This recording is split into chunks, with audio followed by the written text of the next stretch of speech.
नाग कहे नागुणी को सुनलो शिव महिमा नाग कहे नागुणी को सुनलो शिव महिमा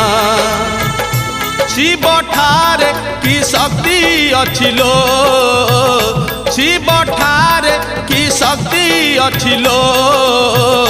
ध्यान करुछन्ति विष्णु ध्यान करुछन्ति ब्रह्मा ध्यान करुछन्ति विष्णु ध्यान करुछन्ति ब्रह्मा सुनलो